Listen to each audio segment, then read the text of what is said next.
Welcome back, everyone, to another episode of Briggs & Co., where we are leaving average for Joe.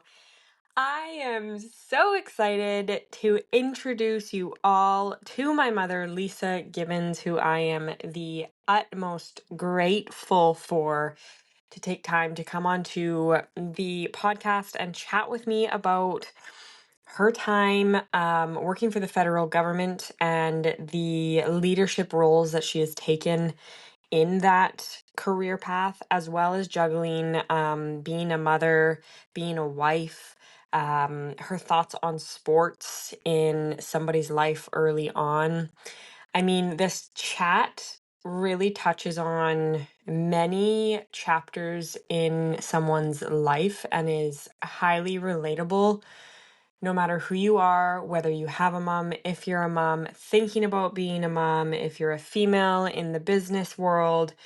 I mean, I truly think that no matter what type of listener you are, the age, the gender, you name it, you will walk away with a really, really neat perspective, I think, after listening to this episode. So, Mom, thank you for taking the time, for being the human that you are, for showing me the ropes, for giving me the confidence to pursue these wild, crazy adventures that I continue to pursue. I really will cherish this episode for the rest of my life. So thank you so much, Mom. I love you to bits. And everyone, please enjoy this next episode on Briggs & Co.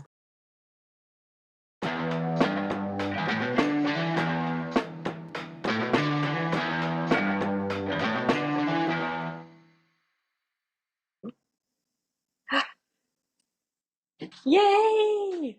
She's on! Were you like, she's never going to figure this out? Well, I was pondering this morning, thinking I don't think she's gone through the email or maybe hasn't even downloaded the app. So then that's why I was like preemptively going, hey, just popping on in 10 minutes. Episode is soon. But I will say this was better than Dad's first one. That took a lot longer. See, when you got it, you got it. I knew you'd Well, be because I'm out of anyone, even myself included, you've been on probably more Zoom calls and Microsoft Team calls That is in the last X amount of years. However, if you were to talk to my support staff at work, they would say she is a disaster. Her technology never works. See, it's not me. Oh heavens, well, you're here. Hi, Mama. Hi, how are you? I'm good. Is that tea you're drinking? Sure is. Spiked with anything, or is it keeping it PG right now? Daytime detox. A lot of Daytime detox. Are we on a diet that I'm not sure about? No, it's breathe easy. That's what it is. It's like licorice. That sounds vile. No, it's still. I've got La Croix. Oh, I thought I read something about they got plastic in that. Like, I did too, but it's bullcrap. I did some research. Oh. It's silly. I will say that in the States, they have A to Z flavors available. So La Croix is the win lately. I have mojito mint. I have guava.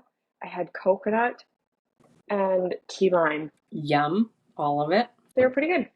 Sounds delicious. Okay. What day of the week is it? Gosh, that's a good question. I believe it's Saturday. It's snowing here. It's snowing. Is it the first Yes. snow of the season? Yes. Winter tires are on? Yes. Definitely. Good. I don't think Devon's are. Oh, Devon. Of course. They might be, but I would be shocked. I would be too. What have you been up to today? Saturday after Brother's surprise birthday? Well, as parties go and everyone flees, there's a lot of cleanup the next day. I lost you. I'm here. I just had to mute my phone. Oh, okay. Briggs. So then you wake up in the morning and you wonder, how much did I put away last night, or what's facing me? Because you're not here. Channing's not here. So therefore, who's going to clean? So let's just say it wasn't too bad. I did a lot of cleaning while the gents were playing poker. And when I woke up to white snow, I went, oh no, I hope I was smart enough to bring most of the stuff in. Most, maybe 60%. The other 40% froze, but that's okay. It's just slowly unthawing on the shale floor. Well, so you guys really took advantage of the last second you could do something outside. We did. It was the only pizza party, I think, that we had all year. Gosh knows why. And it was a perfect night. Cold, big bonfire though. Dad pulled off 16 pizzas. We had 15 pounds of wings. Mandy's mom made the best Caesar salad, and Bud was thoroughly shocked. And so for listeners, obviously, Bud is my brother and he turned 30. He turned Yeah, 30 yesterday or on the 31st. yeah, on the 31st, which is, So mom threw him a surprise. Did it end up being a surprise?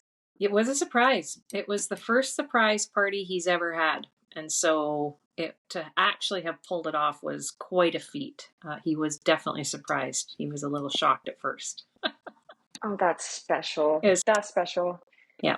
And so then this is going to be a good segue into one of the topics that I wanted to talk to you about, but bringing mom on the podcast because, well, a number of reasons. She is my absolute number one since birth role model, human being that I look up to, my mother, and the most, I had this written down, unapologetically real human being I have perhaps ever met. And that's a huge topic of conversation that I want to bring to the episode. And I want to ask you how you became that way, if it took time, are you constantly working on it? Do you even realize that you are? All of that stuff. I want to talk about raising 4 kids. I want to talk about your trajectory with your career in the government, although I know that that's probably kind of somewhat of a topic we can chat about, but not to a deep extent, and a few other random things. But I think first and foremost, like I said, it's a good segue. Raising 4 kids was not easy. I'm very aware of that, but I have yet to raise any of my own. So I would like to ask you a little bit about kind of if it's always been a game of kind of tug and pull, working with dad on figuring things out, or did you feel like you had a good idea, a good grasp of the thing we call parenthood? Yeah. Oh, that's an excellent question. Well, first of all, Briggsy, youngest of my four, I didn't want children, to be perfectly honest with you. I was going to be a career woman. There was no children in the cards for me. I married your dad, and he wanted 12 kids. And so we had to meet in the middle somewhere, which meant probably 6, but I agreed to 1. And so we started with 1. And when I had that firstborn, Jordan, your oldest sibling, I don't know, something completely changed. It was to me the biggest miracle in the world. And I don't think, unless you have children, you can understand that feeling. It is just, why wouldn't you have 100 of them? They are miraculous. You are all miraculous to me. So yeah, I wouldn't say it was easy. I would say it was busy for sure. And of course, I always worked when I had kids. So I don't know a period of time when I had kids and had some maternity leave and just got to raise kids. And so that's probably why our house was so chaotic. You know, it was chaotic, it was busy as heck. And, but your dad and I had a very solid understanding about raising kids. We were the same in that what we said went. We would support one another. And so even if we didn't necessarily agree, we'd get on side of the other one to support them so there was no division. Kids will divide and conquer where and when they can. And you smiling because you were an expert at it. So, no, it wasn't easy. There was a lot of tug and pull. There was a lot of franticness, but I wouldn't change it for a second. It was awesome. And I think I probably can relate so well to what you first said was you were career driven, didn't want children, but married a guy that did want children. And you have now given that to me. And I think that also stems from grandma, who, for listeners, has a career path and history that blows me a frickin' way. Chief executive officer for the Calgary General Hospital, just to sort of put that in there, plug that in there. And then obviously my mom followed in that sort of executive footstep and has really broken glass ceilings in the government. And so mom, being the career-driven woman that you are, did you think children coming into the picture would affect your trajectory with your career, or did you just simply you weren't interested in kids? Like, what was the mentality and the mindset there? Yeah, I'm trying to reflect back. Like I didn't really like kids when I was younger. As soon as I had kids, they became everything. Not just my kids, but other kids I ran into. Like they were the best thing in the world. But I don't remember that growing up. I know that yes, my mom, your grandma, who is my biggest inspiration and was always my mentor throughout my life, still is. Yes, who ultimately was the president and CEO of the Calgary General and Peter Lougheed Hospitals in Calgary. She, we had a blended family, so she had 3 kids, and then she married my dad, who had 5. So there was 8 of us blended, and it was again chaotic. So it's what I knew, but it's not something that I think I learned at home, which was, you know, I don't want to say not nurturing. So dear Lord, if my mother's listening, you were very nurturing, but it wasn't. Kids were definitely not the focus, not for my mom, and so therefore, when I was younger, that's what I knew. Um, so yeah, I think like you, I could not envision a career with children. I didn't know how you did them both, and I even though my mom did them both, but she did them with a very supportive husband at home who, he's the one that cooked the dinners and did the grocery shopping often. Well, Mm-hmm. she worked late at night until 8 and 9 p.m. No computers, no cell phones back then, so it was quite a different time. So I just didn't think it was possible, I guess, and it wasn't an interest of mine. Yeah, okay. Um, it's just clicking, and I honest to God, I'm in it. I'm in the thick of it where it's clicking day after day, a little bit more. It's like, oh, that's why mom thought this, or that's why dad did that. Like, just purely me reflecting on, you were also my age at one point, and you were in your 20s, and you had to figure out stuff. And so I'm in that right now, just kind of connecting dots. And so just to go down that path that we're already on, you had your what 1999 was when I was born, so that was your last baby, and at that point you were living on an acreage. We just bought the acreage in Spruce Grove. Did you grew up in Calgary, and I believe you never grew up on an acreage. So where was that interest? Yeah. Where did that come in? Again, there was definitely no interest from me. That was your father. I was a city girl through and through. The big city of Calgary, Alberta, Canada, where there was a lot of action and activity. And your dad was more of a country bumpkin. He wanted to raise kids in the country. So I agreed to do that. We started off in Swan Hills, Alberta, which is in the middle of absolutely nowhere, and ended up on an acreage west of Stony Plain. Um, a small acreage with a small house. And I remember the very first night we slept there, and your dad was an engineer going back and forth to Swan Hills. I was by myself with the little ones. You were not born yet, and it was so quiet. I was scared to death. There was one light I that I have could shivers. see way off to the horizon. I had to phone his mom. I said, Emmy, I can't sleep out here. I have to come and get you. So his mom came to stay with me until I could get used to the quiet. Yeah, it was the scariest thing I'd ever done. Whoa, they don't tell you that before on the real estate No, pages. that's right. That's right.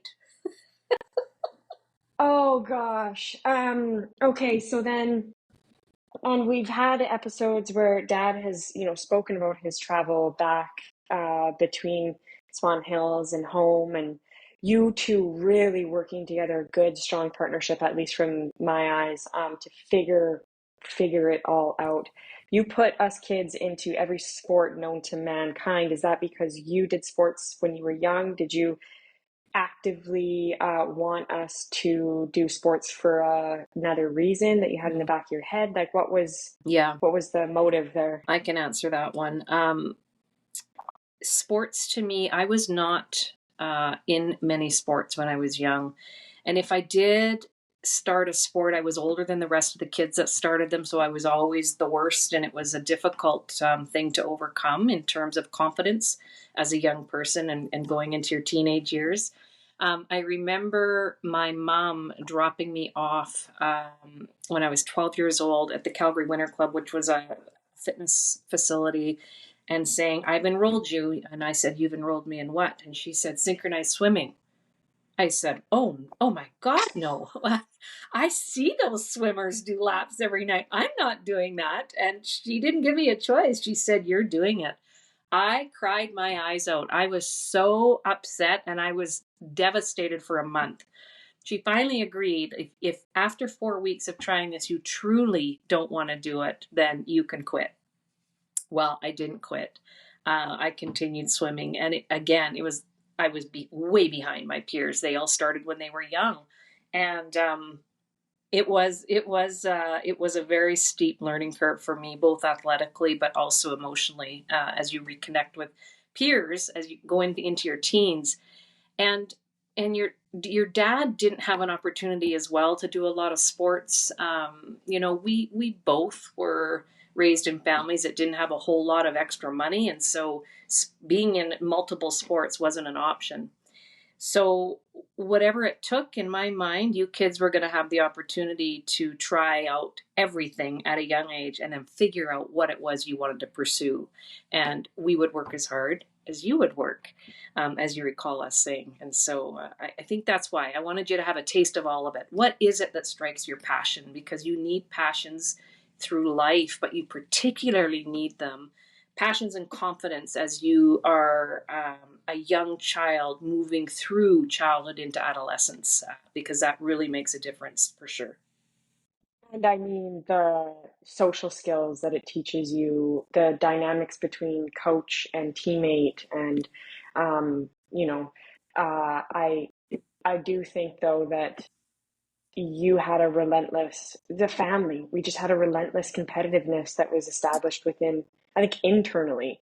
It wasn't really a competitiveness towards somebody outside of the family. It was more just like internally, it was just the Gibbins thing to try and place, or to try and just like outperform our last performance, like whatever it was. Um, were you like aware at the very start when you started putting us into these sports and extracurriculars of that competitive, uh, you know, characteristic in you, or did it just start to develop over time as we started to get good at activities? Like, did you start to see it and then the competitiveness came in? Like, how did that play into it, or are you even aware of it? No, like, are you talking your kids' competitiveness or mine? Yeah, like as a family, we just Yeah, had this, and and yeah, I would not be the human right. that I am without it. Yeah. So I'm curious to know where it came Oh, from for and were you sure. aware of it? Both sides of both your parents had hugely competitive families, and so competition was very big in the Myers family. It was very big in the Gibbons family. And I mean, if we played a game of baseball together growing up, even before we were married, there was high competition on who got picked for each team. And bless you, mother, my mom was always the last to be picked. You'd think one of us would be kind enough to pick her first, but no, hell no. We were too competitive. We had to win. So it was always winning at any cost. Obviously, with a lot of fun, but yeah, competitiveness. You were born into the families of competition. Yeah. And one Yeah. of the No, things that's fair. you probably remember often your dad saying second place is for losers. That was a joke, but it's a joke until it's not a joke, until Yeah, it yeah, gets yeah. said over and over and over again. But it was meant in humor, but that just gives Yeah. you a little flavor of Yeah, Yeah. go out there and do your best, but win. So to inquire now, because as I start to become the, coach or teacher or director of whatever, and have to work with kids and up and coming youth, what is your thought on, because I was raised in a traditional family where it was a little ruthless, and you sought to train individuals for success, not did not have to place first, but they just had to, they were in a program for a reason. You wanted to develop skills, you wanted to hone in on some character building, all of that stuff. I'm like a little cautious now, because I don't know in this day and age if we're starting to get a little soft, if we're still pushing children enough, but then you worry about a lot of topics that are rightly so talked about today, mental health, and what is it? Is it too far to push? When do you know? All of that stuff. So without kind of lumping everyone in and umbrella-ing, that's not a term, but this topic, I want to ask you personally, did you ever experience a time where you saw a coach, a teacher, or anything like that with your kids, where you were like, oh, I don't like the way they are training her or him, or oh, they're pushing them too far, or whatever it is? Because that's my worry as I teach and coach and direct, is I go, did I just push that child too far, and is the parent now and that's a thing that I know other people, think about, especially in this day and age, with the phones and how things can be spread around and manipulated and all that stuff. So I'm curious to know, as a mom, did you ever feel like you had to step in? Yeah, And at what point did you? absolutely, I did. Yes, in the competitive world of sports and dance, there was a mentality with some, win at all costs. Doesn't matter what the winning is. And I just talked about our mantra as a family, but that really was a joke. It wasn't win at all costs, and it was do your best out there, and I will support you in doing your best. But I did have to step in, and your dad had to step in a couple of times with inappropriate, what we would consider inappropriate teaching.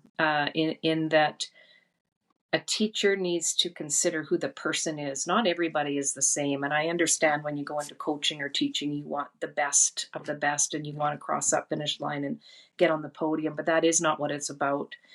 It's about making sure that you're creating the best humans that you can, that are able to take the ups and the downs, but as long as they tried their best, they can learn with the challenges that they experienced. If you only coach or teach to win, then you're losing the battle, because you're missing so much opportunity to create a better holistic person and a better team altogether. So yes, I did have to step in. I won't give you the specifics on it. I think I'll just hold back on that, but there was a couple of times that I had to do that. But on the flip side, you had some amazing teachers as well, and coaches that made a tremendous difference in all four of your lives as kids, because they were so passionate about creating the best opportunity and the best potential for you kids and their other students that they could. And to me, that was awe-inspiring. So you had them on both sides of the equation. Yeah, yeah, that's good to hear from a mother's perspective, from a parent's perspective. Something that I am very aware of. Um, I now want to talk a little bit about, if I can, because I don't know how much I can ask in detail, about your drive with your trajectory in your career. You have been a part of the government, federal government, if I can state that, and have worked your arse off to get to where you are today, which has stamped me as a female in business, um, um, and to have a goal to work towards it, achieve it, all while maintaining the household that you have maintained. Did you know when you first got your job with Census that you were going to be where you are today? Or is this always been like a just take the next role, take the next role? Like, how calculated have you been throughout your career? And I'm not pinpointing certain things because I don't know how much I can say with federal government, but I would like to just sort of open the floor up Mm. to ask. Yeah, great. I'd say, looking back, because I had 4 kids, I was not goal orientated in my career. Really, it was a day to day, do my job, like my job. If I don't like my job, find another job. But there was really no goal that I had. I knew I needed to be in leadership. I feel more fulfilled when I'm leading people to be their best. And I had opportunities that fell in my lap. And I did. Yes, I started out. I started out with one department. I'm now in my third department. I also started with the provincial government, so I've got provincial and federal experience. Um, I recently was talking to a lady who was looking for another opportunity for me, and she said, like, how do you do what you do in leading people? And I started to laugh, and I said, I'm sorry to laugh. I don't know. I've asked myself the same question. I don't understand why it's so hard for people to lead people. You just have to be genuine, be your best, want the best for them, and help them get there, and be very, very honest in conversations. Because when you're, But I will say, before I forget this, because you won't realize it, you won't notice it, I don't think. Your ability, as I said at the start of this recording, to be unapologetically you and so adamant on just this is what we're doing, this is what we're going to do because I can see it, whether it maybe in the future it bites me in the arse, but we're doing it. I see it right now. We're going to do it as a team. We're gunning for it. Your ability to do that is like nothing I've ever seen. And your ability to state things without kind of retracting or feeling like you like your just ability to be so bold in all the right ways is outstanding to me. And so when you say you don't understand how people can't be a leader, I think they understand how to be a genuine human like you are. But what the key element that I can see in you and why, at least from a third party, have been able to get to the position that you're in is because people trust you, and they trust you for a reason, but they trust you with their personal career trajectory, but also with their team trajectory and how they can grow within the team as well. So I don't want you to overlook your ability to do that. And I don't know if you're aware of it. No, yes, when you say those things, I mean, you're absolutely right. It is, you do need to mobilize your team, bring them together, and I've always been very driven to do what I need to do. So if I understand the priority, if I understand the direction, I can work with people and figure out how to get there, and we'll get there together. But I am passionate about it, and I do deliver results. That is just something that I am passionate about, and I work towards. And I think if you believe in what you're doing, and I do believe in the mandate of the department I work for, which is serving Canadians, and you believe in the broader good of where we're moving together as a team, and you have the ability to motivate people to get there with you and bring their ideas to the table so you can do it together. I think the end game of actually getting to the end or landing the plane, once you have it in the air, even if there's challenges along the way, to me, that is very exciting. And that to me is what makes me passionate about my career.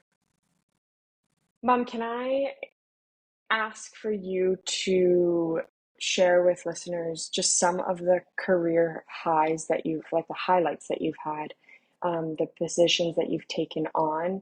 If it's confidential information, obviously don't. But I would like to give, because growing up, even myself, somebody would be like, "What does your mom do?" And I go, "Works for the federal government." So immediately people just think like, CIA, like, something in that realm. But you have honestly won enough awards to cover 5 lives, have spoken on stages in the public speaking realm, for in terms of the federal government, in Ottawa numerous times. You've been accepted into programs that very little get accepted into. But I think it's fair for listeners to just get a little color and a little more specific on to what exactly you do, if I may. Yeah, that is the $1,000,000 question, huh? I'm not going to lie. I found it easier when I was in communications. So years and years ago, I managed a team in strategic services that were communications experts. That was easy. From there, I moved on to chief of staff, supporting 3 assistant deputy ministers. That was also easy to describe because it was really just making sure that our region and our department stayed as organized as we could, and prioritizing all of the hot button actions that were coming into the assistant deputy minister's office. From there, maybe I'll touch on one of my most exciting opportunities I had. It was the executive director of a pilot program called TERSP, which is Transformation Rural and Remote. Oh gosh, TERSP, Transformation Rural Remote Services and Partnerships. That was a mouthful. Leave it to the government. And that was a very exciting opportunity for me, because it was a pilot to see how we could better serve Canadians in northern parts of our country. So not just the Northern Territories, but the northern parts where the government typically doesn't go. It's cost prohibitive. So that is something that I hold very dear to my heart, because I was able to carve out some new offerings for communities that did not have offerings prior to the pilot. From there, Briggs, maybe I'll just touch on my most current. I'm about to stare down a director general job in Ottawa. Fully bilingual director job. Back in programs. Programs is something that I love. It's helping communities with grants and contributions. So we'll see what this new chapter brings. I'm excited about it, but it's a little bit daunting and challenging. Yeah. Challenging at a time in your career where most, I avoid settle, but it's just they are already in their role where retirement and these things are on the horizon, and so they're good to just kind of coast. I'm aware of it and I've seen it, but you have decided to take on an entire new role, one that challenges you, one that's going to demand a lot of you, but I believe fill your cup up, and it's also asked and really forced you to get your French. How do they certification at a B level? I believe. Is that correct? B would have been great, but it was a C level. CCC's French language training. Yeah, you have to be certified bilingual in the federal government to work at this level in Ottawa. So that was a grueling experience that I don't like to think about too often. It took 19 months or so out of my life in the past, and I did come out with some levels, but I'm telling you, I was an immersion student going in. I thought it would be fast. It is nothing is quick about French language training for the government. No, and so I hat off to you, Mum, for this next chapter, and just a genuine congratulations, because you work hard for these opportunities. So, listeners, if Mum's in the government, you're in good hands. That's all I can say. So to pivot now from a little bit of the career focus, I'm very aware that life has a neat way of presenting chapters and phases. And recently, we as a family have had a new little one in our lives, my nephew, your grandson. It's a new chapter. It's something that we've all really looked forward to.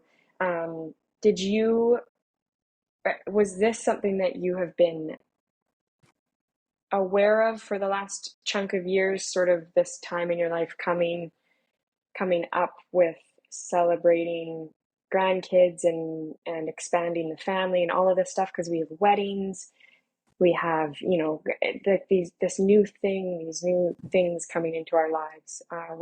Where's your head at with all of that? Is it something that you were planning for? Is it something that you are just sort of at awe, like me?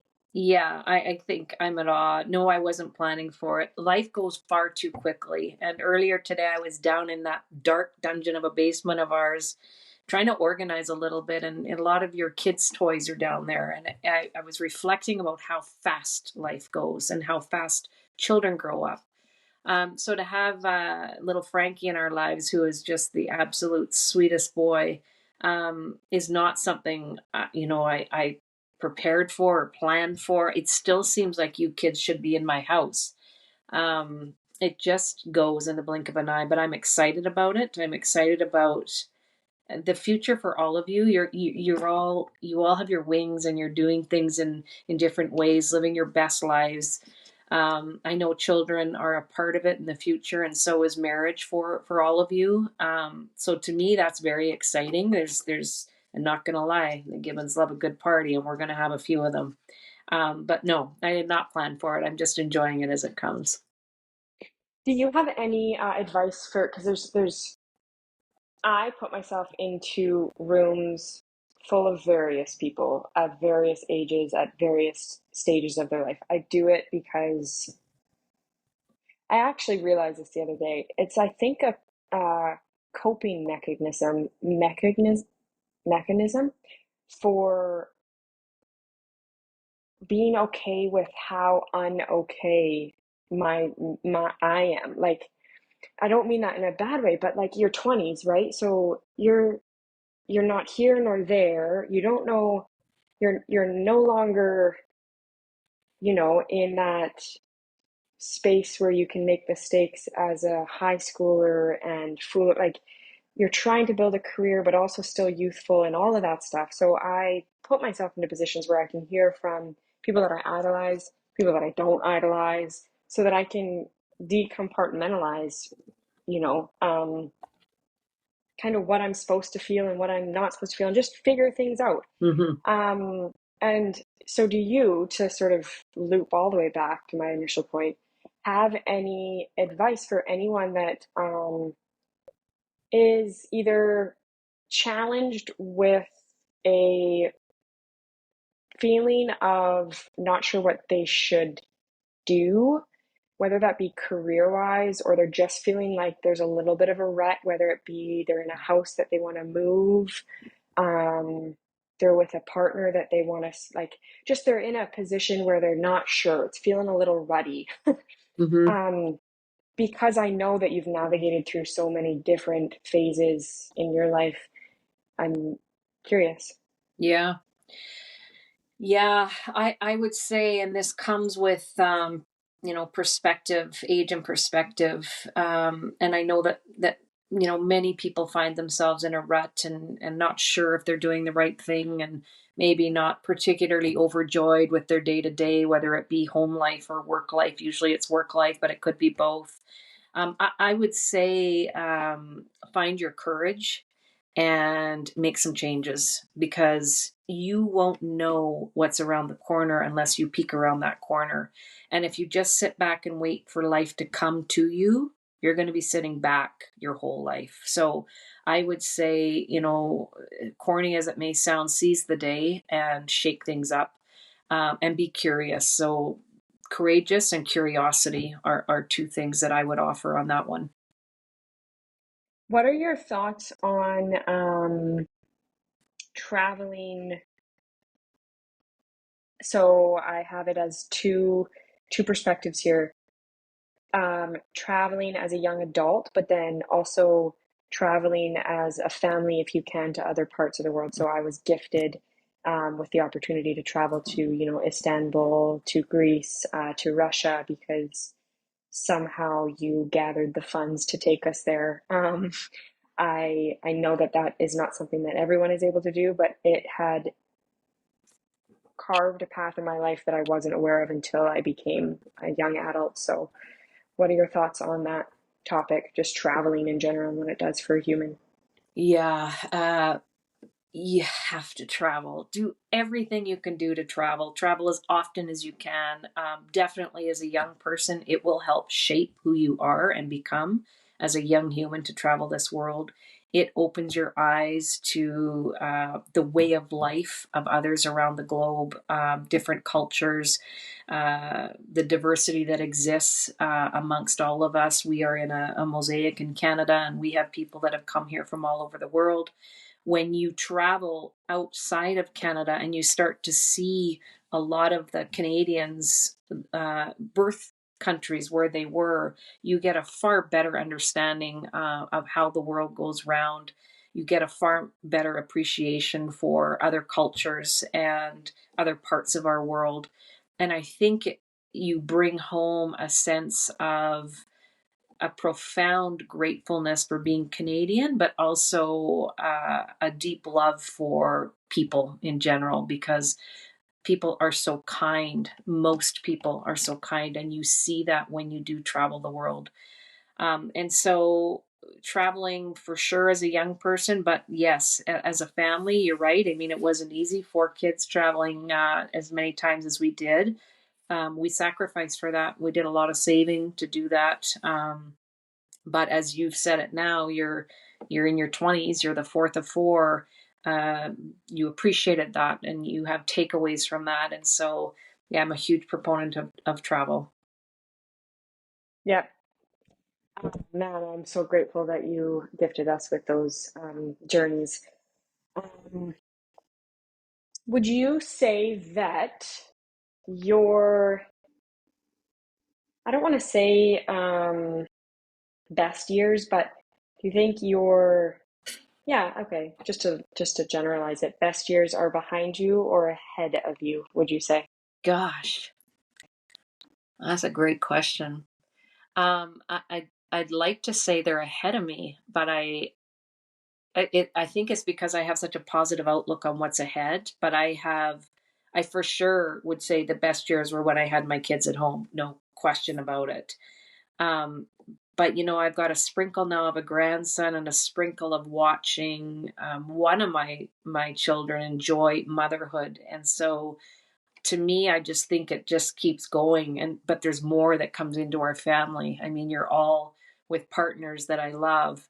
And so it's just we've doubled the family. We're going to triple and quadruple and keep expanding it. So I'd like to say the best is yet to come. Yeah, I thought that might be the case. Right, just to finish off, I do like to ask guests some just lighthearted, random questions. So if you could live in any other area in the world, I and by I I'm just gonna open it up there. Any other area in the world, where would you live? Mm. I- I'm going to say Croatia. Yeah. That's what I say too. Really? Yeah. We had the joy of going to Graz, Austria with you when you were part of Team Canada with this hip hop team, and dipped our toe in Croatia. And my gosh, did I fall in love with that place! And then I just went back with your grandma in the spring, and it was exactly the same feeling. So I would go there in a heartbeat. What is your favorite pastime? Do you that something that's just you love doing it, brings you joy? Yeah, I gotta say, cooking. It's my kitchen. Dare I add the red wine while I'm cooking in there? A little bit of music in the background. Yeah, it brings me joy. And I know people love the environment of eating, and we've always had big family dinners. And I think it's part of the memory that I had growing up, because we also always had big family dinners. And then what we've done as you kids have grown up. And so um, music on. I don't have to talk to anybody. I just get to create, and it's a creative process for me. So I'm going to have to say cooking. And you're not too bad at it either, so I think that's why people keep coming back. My other question that I have is if there was another career that you could choose to do outside of public service, and be as specific as you can. Mhm. What would you have done? Yeah, I'd be a buyer for sure. I love to shop. I love Good. to thrift. I would definitely be a buyer, and yeah, it would have something to do with merchandise for sure. I never even thought of that. Mom, that'd be perfect. Right? Yeah. Oh, heck. Yeah, no, Are we that's gonna do true. it, Briggs? Let's add it. I'm, Let's add it.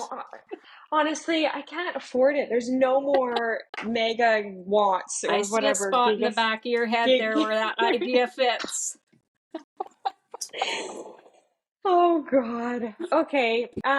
Well, Mom, Christmas is around the corner, which means I get to come home I just got my flights today, 1 month from now. And I actually think it's important to note that Christmas is around the corner, and we as a family have created, this is a random off-topic thing, but traditions and a household where Christmas it's like the North Pole at our house. Was that something that you had when you were younger, or is that something that you brought to the house because you didn't have it when you were younger? Yeah. Like, where did that come from? I did not have it when I was younger. We had a very joyous time at Christmas time, but there was a Christmas tree. I think that's all I remember. Sorry, Mom. However, I went to Denver, Colorado one year, and I think I was 12 years old, and we walked into my dad's sister's house, and she had the most incredibly decorated house I had ever seen, and the largest Christmas tree I had ever seen. It was so beautiful. I didn't want to leave. I just wanted to stare at that tree forever. And even funnier is there was many presents under that tree, and I remember thinking, "Gosh, I wonder if there was something under there for me."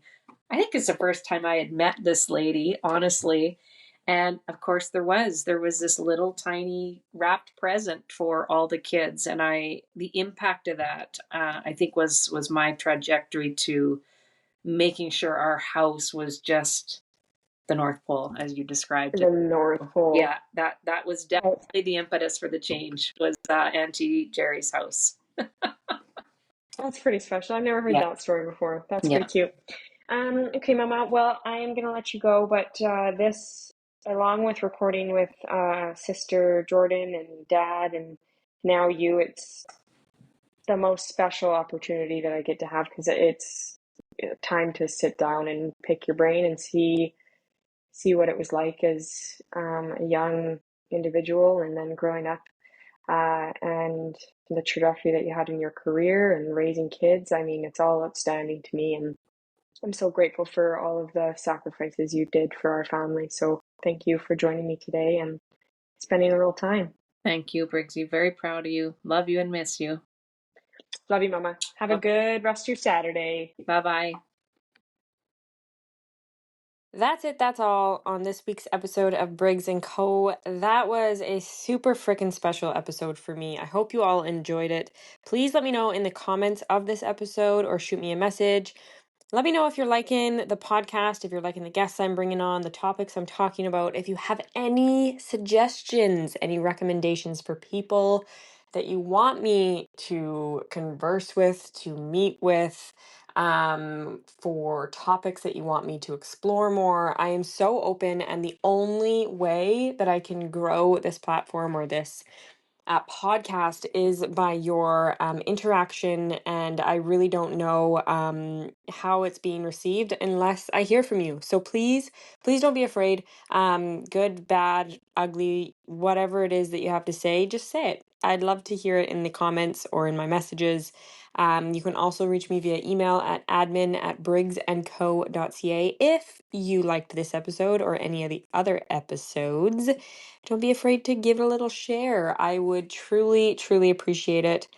It's always a pleasure sitting down and chatting with these experts and just wonderful human beings. So I look forward to next week's guest that I'm excited to announce in days to come. So stay tuned. Otherwise, be extra kind to those around you. Squeeze the ones that you loved extra tight and keep pushing the agenda. We all have it in us to be a little bit more adventurous, more courageous, and a little bit more confident in our abilities. So keep leaving average for Joe. Take care, everyone.